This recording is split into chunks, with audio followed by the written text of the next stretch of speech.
I think students have been watching the recordings, so I don't mind doing them, right? It's just a matter of a few clicks.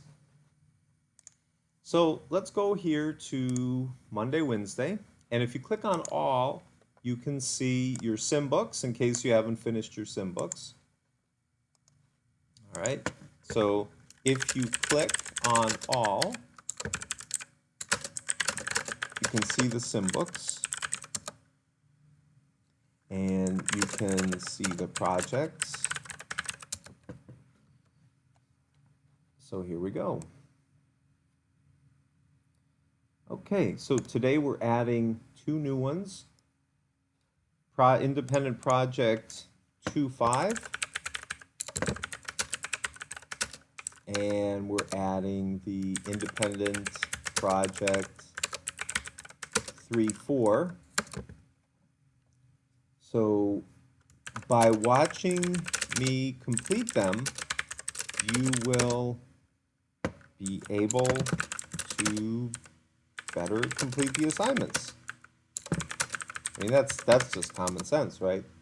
Like, you watch me do it, and then you can do it. And if you get stuck on something, you can just let me know. Well, there's no need to let me know. You can just watch the video, and then you see what to do, right? So we click here. We download the start file. Very similar to what we've been doing. So we just go here. All right, let's see. So we open this, we minimize this, move this. Sometimes it takes a minute to get everything organized.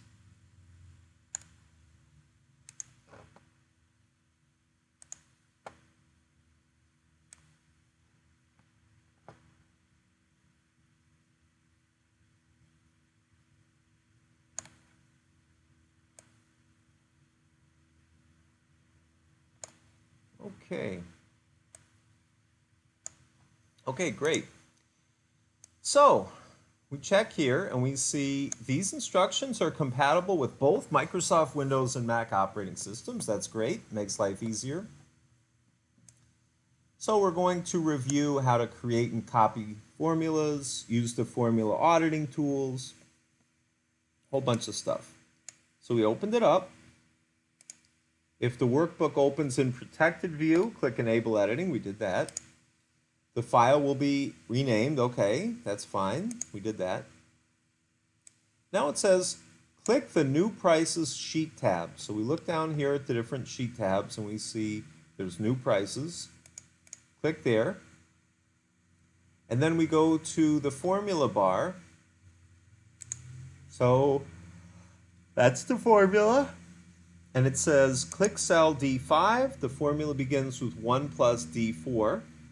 Okay.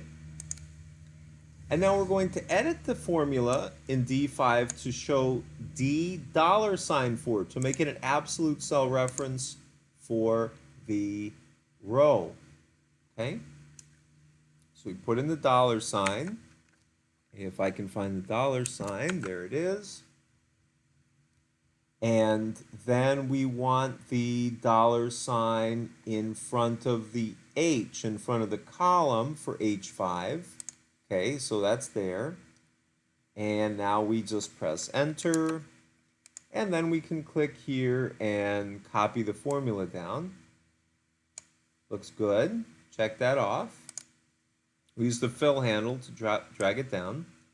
And then we copy the formula in D5 to D6 through D19, and we want it copied without formatting. That's a little tricky. Without formatting. So if I drag it like this, it will move the formatting. So I don't want to do that. Let's see. Let's just copy. And then we can paste it, but we can say paste without formatting. We'll just say paste formulas. Yes. See, if you copy it and then paste with formulas, copy and paste with formulas, there's no dollar sign, right? There's no dollar sign. Okay, looks good.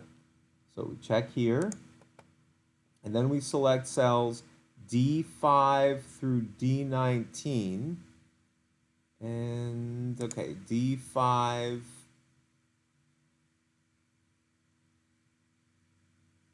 Oh, guess what? I was supposed to go all the way down to, I went the wrong direction.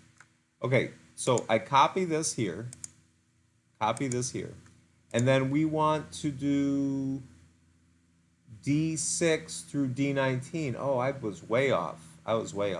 So we go D6 through D19. We're going to paste it. We're going to paste it, but we're just going to paste it as a formula. Okay, now that looks good. Okay, I think, you know what? Sometimes if you mess up, it's best to just Control Z. Okay, so we go back to the beginning. Oh, we're off to a slow start today. We go back to the beginning. We add the dollar sign in front of the 4. Press Enter. Then we copy this formula and we paste it to D6 through D19. Paste, and we're just pasting the formula. Okay, looks good. And then we're going to D5 through D19, and then drag the fill handle. Okay, looks good. And we check that off. And then we click cell E6. Okay, E6.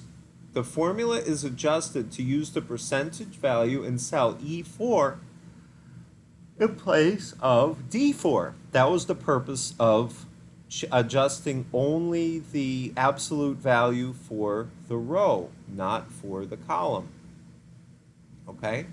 Note that the reference on Fleet Sheet H6 is adjusted to show the correct row. Okay, so that's H6, that's H6. Okay? Check that off. Now we're going to build the formula with mixed references. So we click cell F5, and we type here, F5. You know what? I think. Oh, yeah. I wasn't supposed to copy these. Gosh, a lot of mistakes today. So I got rid of those. Okay, so now I'm on F5. So I type equals parentheses 1 plus to start the formula. And then I select cell F4. And I want it to be an absolute cell reference to the row. So the row is the 4.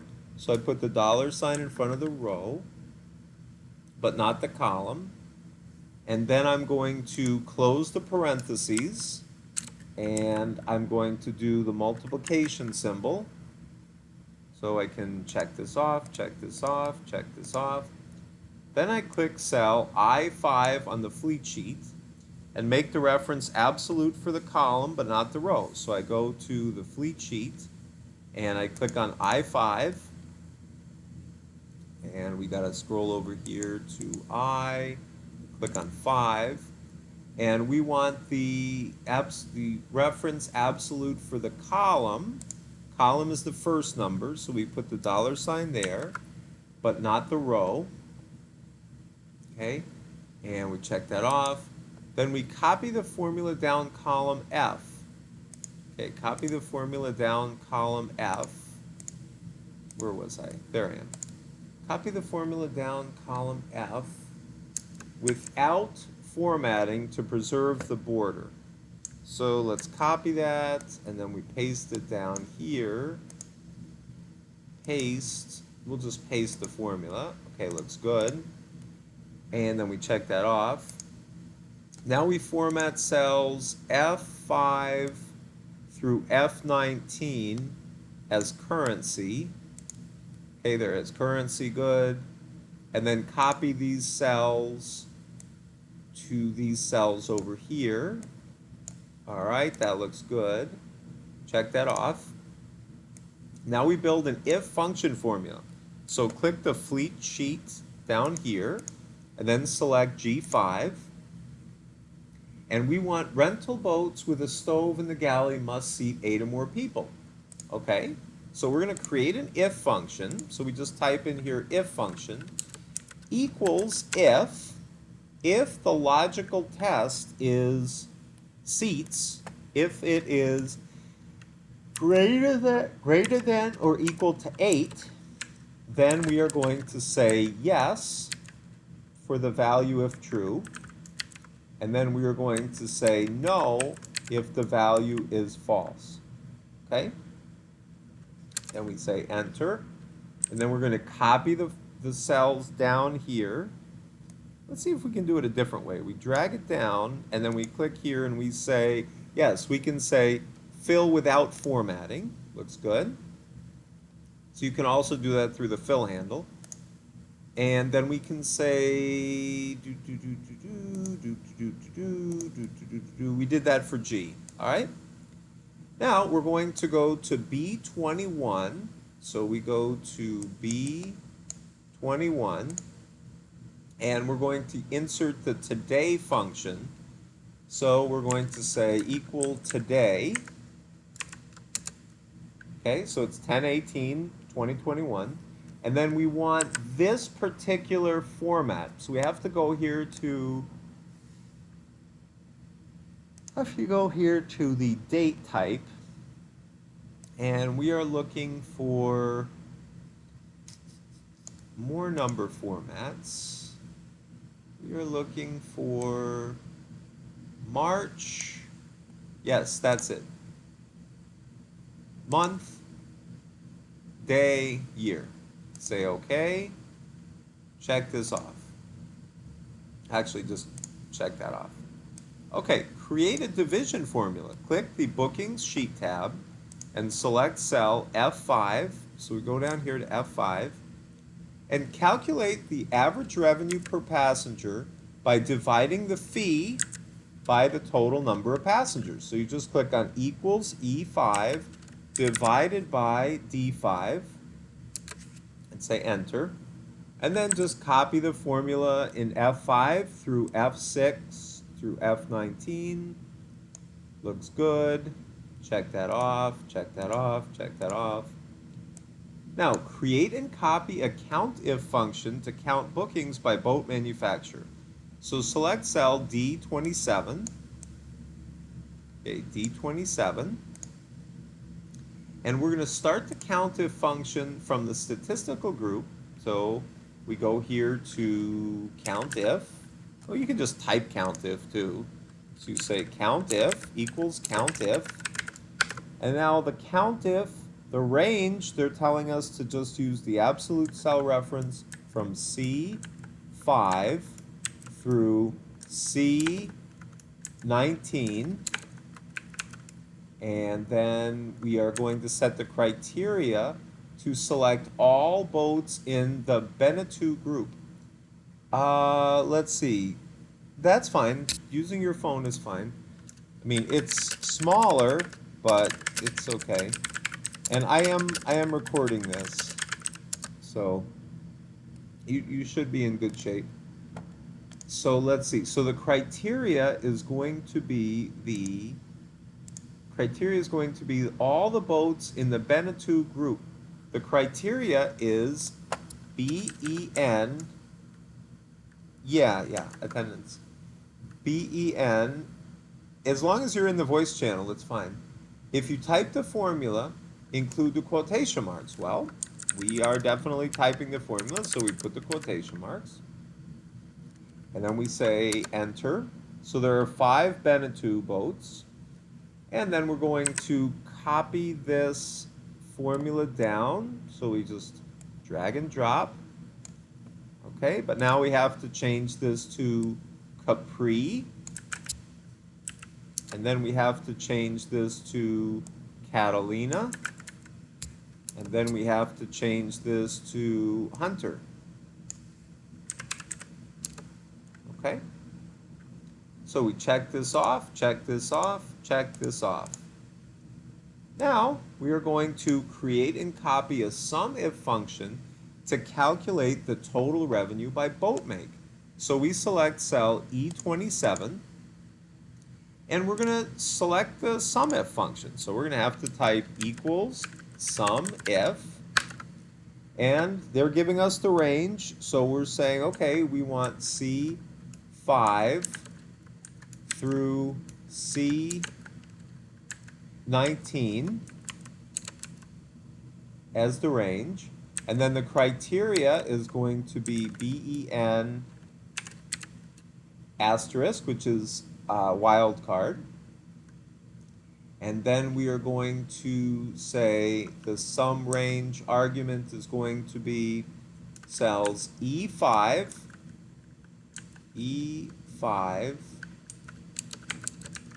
through E19.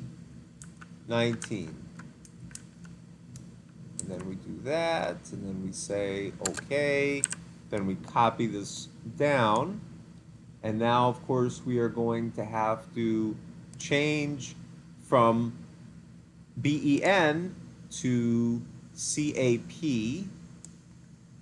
So we change this to CAP, and then we change this one to CAT for Catalina, and then we change this one to HUN to Hunter, and I believe that's good. So C5 through C19, E5 through E19, yeah, that's all right. That's all good. That looks right. So we check this off, check, check, check, check, check. And the one way we determine if we're doing right is we turn it in, right? And then we see if there's any mistakes. Apply the currency format to all values that represent money. Well, revenue is definitely money, so we go over here to currency. And then we say this revenue per passenger is definitely currency, so we select that. So that's definitely currency. And then total fees is money, so that's currency. Okay. And then we just check these off, check. I believe that's everything. All right, let's see. New prices, that has currency. Fleet, that has currency. That all looks good. So then we format the labels from A1 to A2 as 18 point. So we just change this to 18 point. And then we select cells A1 through F2, and we select alignment launcher. There's the alignment launcher. And we're going to center the labels across the selection. So we're going to center the labels across the selection. So center across selection is under horizontal alignment, and say okay, and then we check that off, and then we merge and center the label in C25. So we go to C25, and we're going to merge and center this over C25 through E25. Okay, and then we merge and center, so we can just look up here for merge and center. Looks good. And then we want to format it as 16 points, so we click back on font and we go to size 16. Looks good. And now we're going to bold and center the labels in rows 4 and 26. So we go back to row 4, and we're going to bold them. So we go to font and bold, and then we're going to go to alignment and center alignment. Okay, so we did that for 4. Now we go down to 26. So we select 26, bold, and then we say 26 center alignment. Looks good. Check that off. Okay, and then we're going to select cells from A4 through F19, and apply all borders. So we go back here to the borders, we say all borders, and then we do the same for cells C25 through E30. And I think this really does make it look nicer when you add all borders. Okay, check that off. And now we're going to center the page horizontally. So center the page horizontally, I believe, is through, gosh, this one always gets me, but I should be able to remember it because we looked it up before. Let's go to page layout and page setup. Page setup under margins, yeah, page setup under margins, center the page horizontally, okay. Check it. And then they show you what it should look like, right? So I believe we did everything correct, but there's only one way to find out. So we save it, and then we close it, and then we go to the top. We say upload my file, San Diego Sailing, open, submit the file.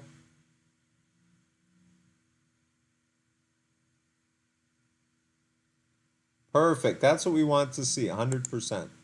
So we now have a working solution. Now actually I do remember at the very beginning of that project, there were a few things where I had to say, oh, that's a mistake, that's a mistake.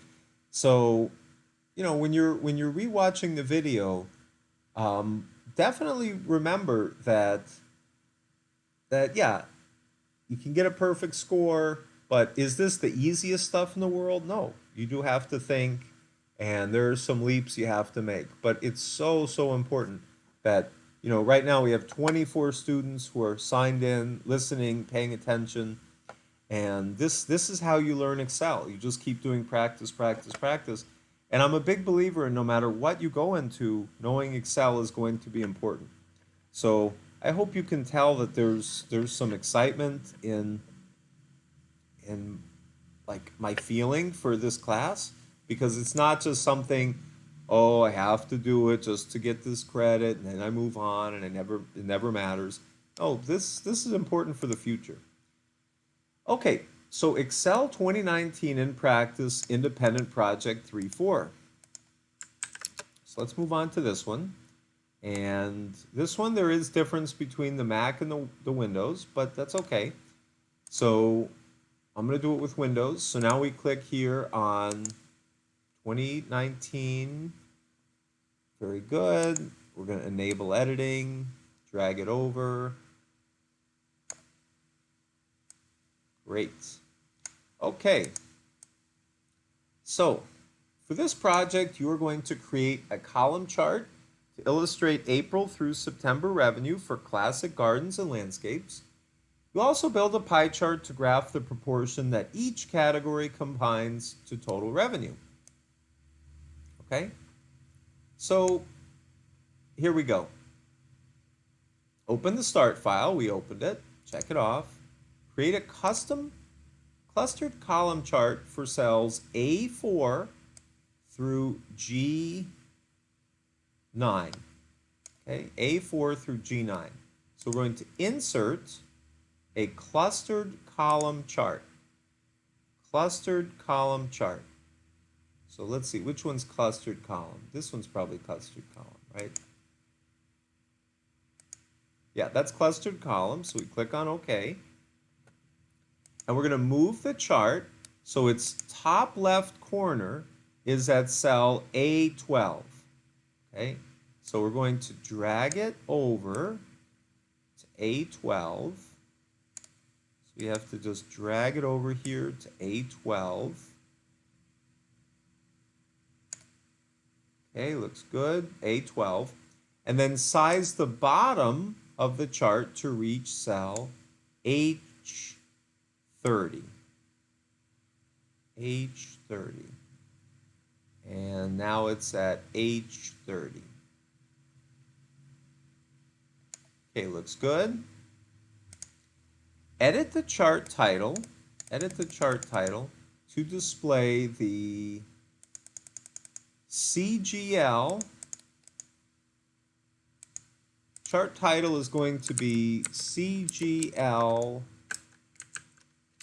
Major Sales Revenue. Press enter. Second and third quarters. Okay, looks good. And then we're going to apply the style 14 to the chart. Okay, so we go back here to chart design, and we're looking for quick styles, style 14. And that's 13, so that has to be 14. Check that off. So format the first line and second line of the chart title to font size 20. So we can just go back here to home and say font size 20. Even bigger. Check that off. And then we are going to apply a 1-point black text 1 outline to the chart area. So we go here to the chart area. It's the chart area.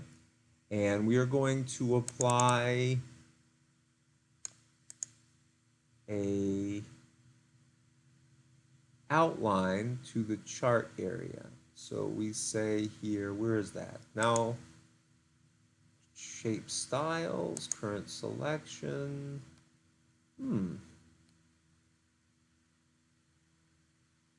Chart area. Okay, so this is the chart area. And then if I go here to chart design, I see, now I'm missing it. Let's see. Quick layout, no. Add chart element, no. Outline, where's outline? Probably under format, right? Current selection, format selection, and then we've got fill. No, it's not a fill. It's kind of a border. Let's see. Effects, no. Size and properties, no.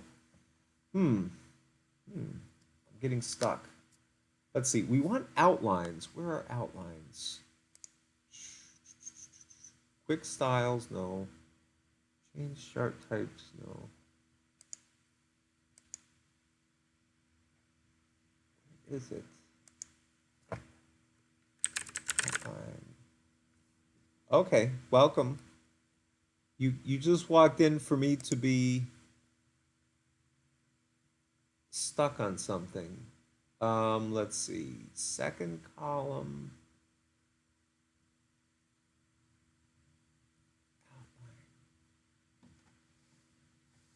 Okay, add a 1-point. Okay, that's 1-point. Black text 1. All right, so we're looking here at the chart area. So this is the chart area. This is the chart area right here. We've got the chart area selected. And we are looking for the following item. We are looking for a 1-point black text 1 outline to the chart area. Okay, so a 1-point.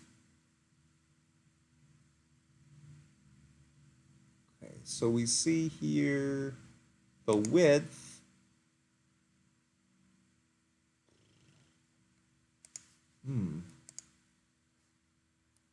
Chart styles. No, it wouldn't be under chart styles. Where is it?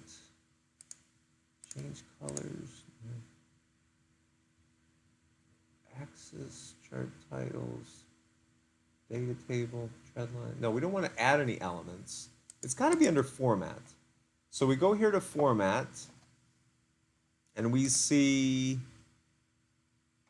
shape fill, shape outline. Yes, yes, yes, yes, yes. Shape outline.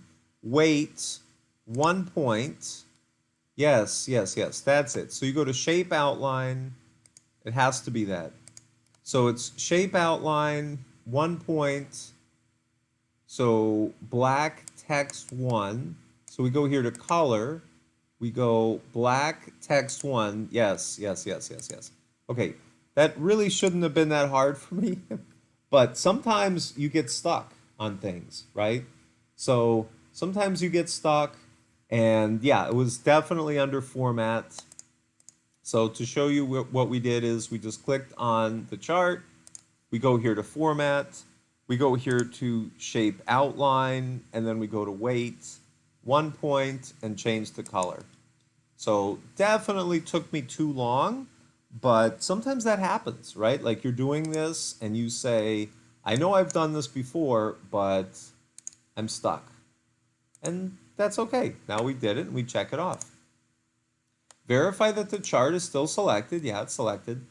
In the highlighted range in the worksheet, drag the resize pointer to remove the design consulting data series from the chart. Okay? We don't want design selected anymore. So we deselect it, check it off. Now, create a 3D pie chart for cells A4 through A9 and cells H4 through H9. Okay? So now we are going to do A4 through A9. And then we are going to do H4 through H9. And then we are going to create the 3D chart. And let's see, all charts, pie chart, 3D chart. Okay, looks good. 3D chart, say okay. And move the chart to its own sheet so we can right click on it. And then we can move this to,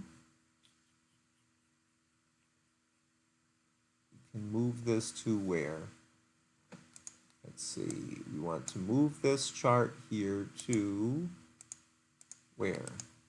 Right click, cut, copy, move chart, of course. Move chart to a new sheet, and we want to call it revenue breakdown. Okay, revenue breakdown. And we say okay. Very good. Now we have revenue breakdown. So we check that off. And now we just edit the chart title to display the title revenue by category. So we just click up here and we say revenue by category. And the size will be 32. So we just go back here to the font and say 32. But first we have to select it. And we go back here, font 32. Looks good, font 32. And then we select the legend. So the legend is down here. And we change the font size to 12. It used to be 9. Okay, now it's 12. And now we apply the woven matte texture fill to the patio and furniture slice. Okay, so which one's the patio and furniture? So this one is patio and furniture. So we just click here on patio and furniture. And we apply the woven matte texture fill. Okay, so we got to go back to formatting, and the series. All right.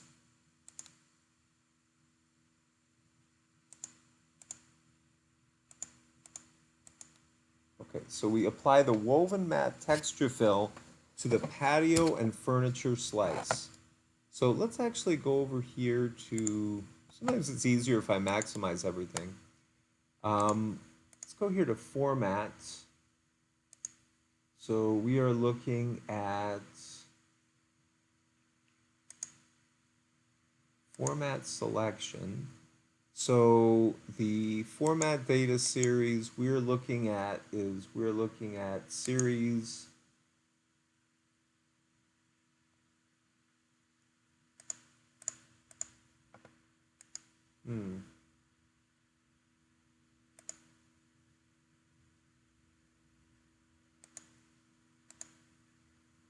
format data series.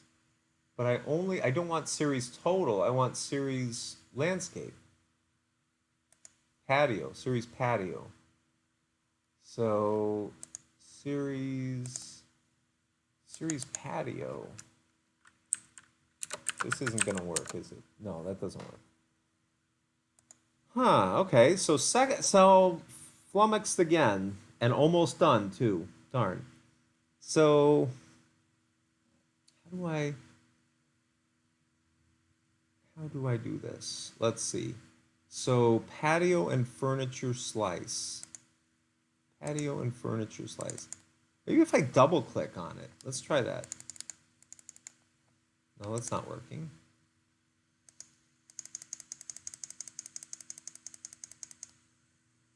Wait, I think I did select it now. Okay, I think I selected it. Okay, good, good. So now I selected the patio and furniture, and I want to apply the texture fill. So I go to fill, and I say we want to go to the woven mat. Is that a pattern fill? Woven mat texture fill. That's the first row, fourth column. No, that's not it. It's not a pattern fill. Is that a solid fill? Oh, texture fill. There it is, texture fill. So we go here to texture, and then we look for first row, 1, 2, 3, 4. There it is, woven mat. Wow, again, that was way harder than it needed to be. So the problem was I wasn't double clicking on the the patio properly. Like I was just clicking too slowly. You know, you have to double click quickly to select the data, and then you can go here and look for the texture fill. Okay, but when I was just clicking too slowly, it wasn't working. So for me, the problem was clicking too slowly, which can happen. Again, like those sort of mistakes are ridiculous when you look back. It's like, why isn't it working? Why isn't it working? Well, you weren't clicking right, which sounds embarrassing, but it can happen to anybody, right? You just don't click on something right. That's why I don't like to make videos where I do everything perfectly and just keep replaying that for students. Because I teach this class a lot, right? And there's a lot of different projects that we can choose from. There are hundreds and hundreds of projects that I could be assigning. Now, obviously, you limit it to a reasonable number of assignments. You don't give so much work, people can't do it. But I like doing it in front of you like this, and even recording where I say, okay, now what do I do? Now what do I do? Just because I think there's there's an education to that. Okay?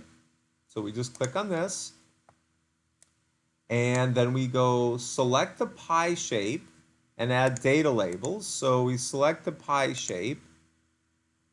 So let's go back out here and select everything.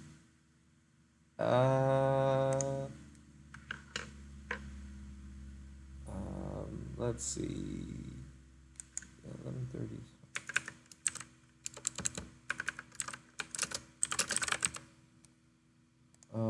Let's go here And let's see. So we selected everything, and then we choose the display, the format data labels task pane. So we say data labels task pane. And we are going to choose the accounting format. So we are going to go here to format and format data labels. Format data labels. Format data labels. Good. And then we format selection. Okay. So now we are going to choose the accounting format. So we go over here to text, and we are looking for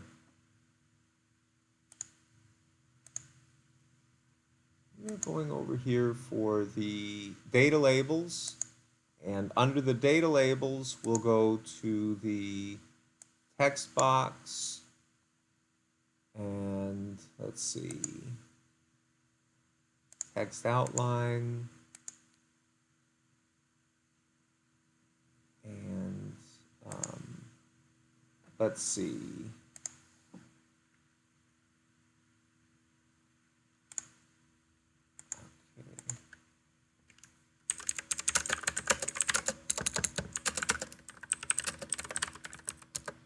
okay, so let's see. So let me think for a second here.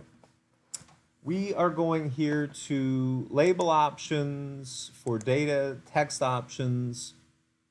We've got text fill and outline, text fill, color, gradient. Okay, so we've got the vertical alignment, columns. Wait a minute, why can't we just go to home and then go to format? I think this, oh, it's not allowing us to do that.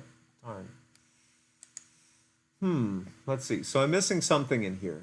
Text direction, vertical, right margin, columns, text fill, color, transparency.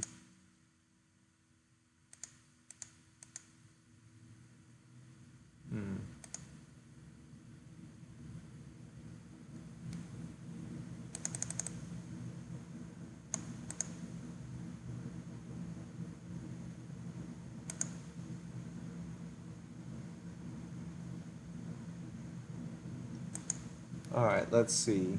Format data labels. Format data labels. All right, let's see. So sometimes if you don't remember something, okay, chart labels, data options, click label options.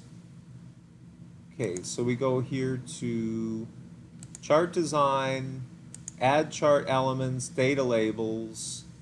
Oh, that's how you get to it, more data label options. Okay, and then click label options. Okay, we're in label options. I was already in there.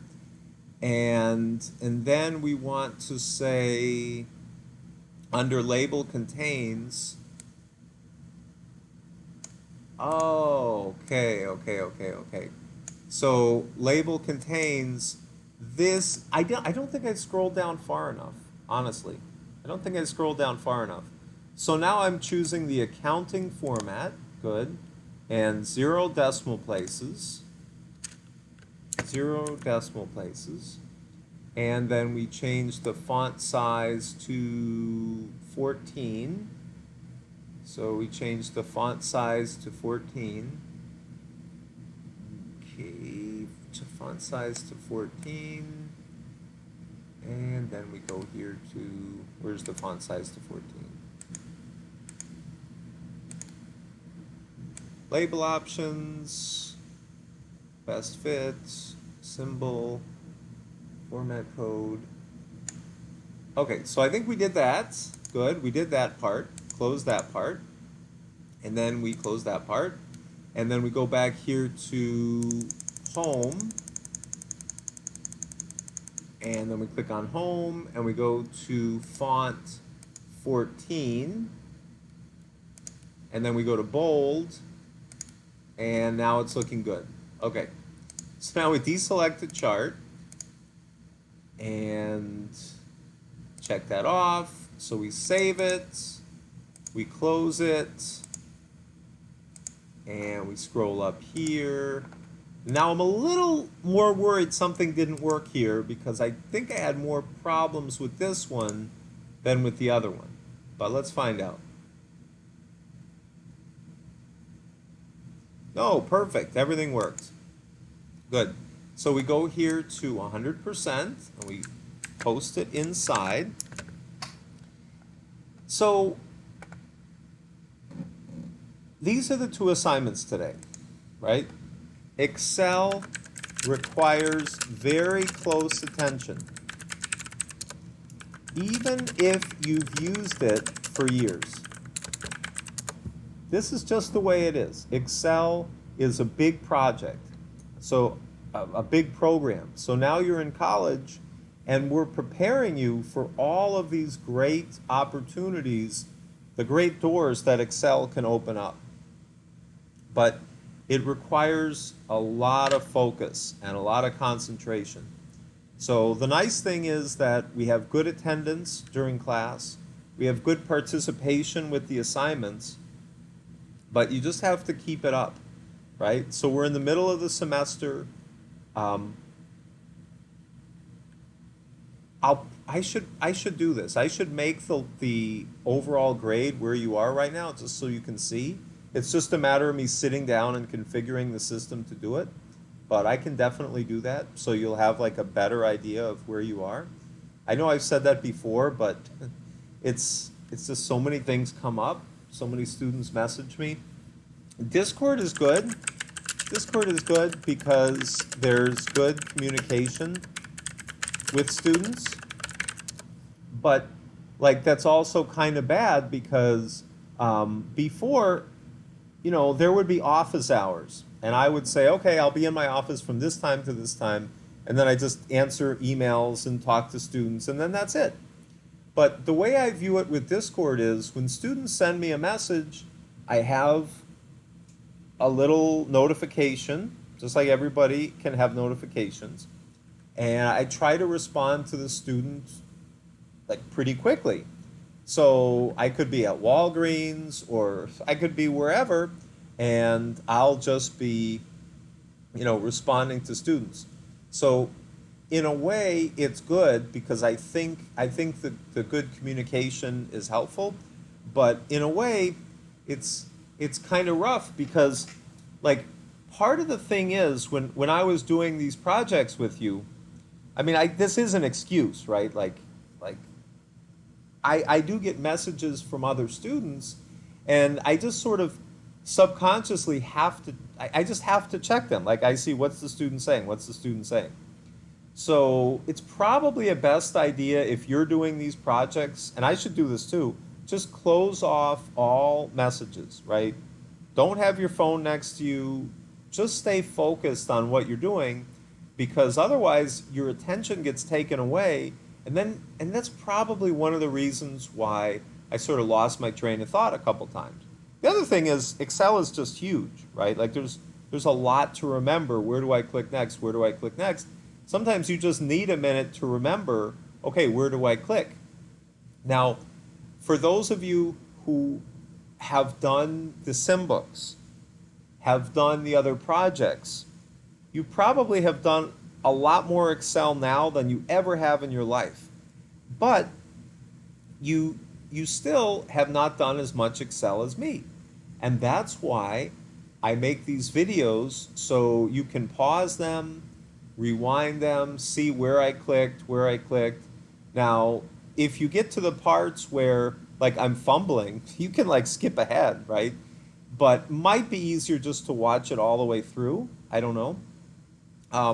The point is, I think there's benefit to having me do it like real, not like a rehearsed example, because then you sort of see how I explore through Excel, how I look for things, how I find things that I can't quite remember immediately. But yeah, there we go. Okay, so I do like to end class before the official end time, just to give you time to work on these and at least finish one of them during class time. Now, the issue is it takes a minute to stop, to put the